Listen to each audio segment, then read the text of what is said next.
जिद रउआ छोड़ी अपन छोड़ दे हट जी। भंगिया धतूरा के ठीक नइखे लत जी। भंगिया धतूरा के ठीक नइखे लत ए जी। जिद अपन छोड़ी रउआ छोड़ दे हट जी। भंगिया धतूरा के ठीक नइखे लत जी।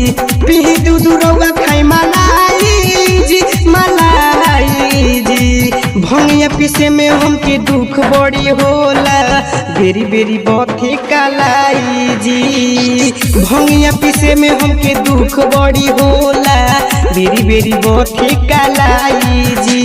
कलाई जी, कलाई जी। ज्योति रिकॉर्डिंग स्टूडियो आदमपुर।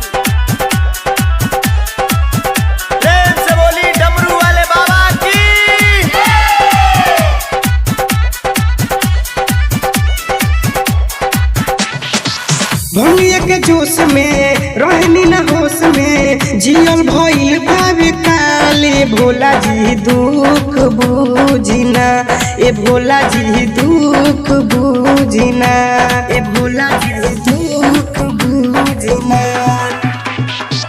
भंगिया के जोश में रहनी न होश में, जियल भइल बाबे हाले। भोला जी दुख बुझिना, ए भोला जी दुख बुझिना। रही रही चुएर और मड़ैया जी, मड़ैया जी। भंगिया पीसे में हमके दुख बड़ी होला, बेरी बेरी बथे कलैया जी। भंगिया पीसे में हमके दुख बड़ी होला, बेरी बेरी बथे कलैया जी। कलैया जी, कलैया जी।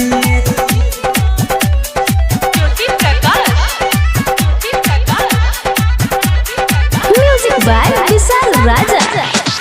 पर्वत पहाड़ में सूती जंगल थार में, आज नेला बनल एगो घर। भोला जी टोला हंसता, ए भोला जी टोला हंसता, ए भोला जी टोला हंसता। पर्वत पहाड़ में सूती जंगल झार में, आज नेला बनल एगो घर। ए भोला जी टोला हंसता, रमेश रसीला गाथा रचता। धनजीत कहे करी भलैया जी, भलैया जी।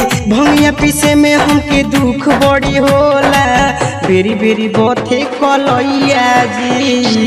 भंगिया पीसे में हमके दुख बड़ी होला, बेरी बेरी बथे कलैया जी। ज्योति रिकॉर्डिंग स्टूडियो आदमपुर।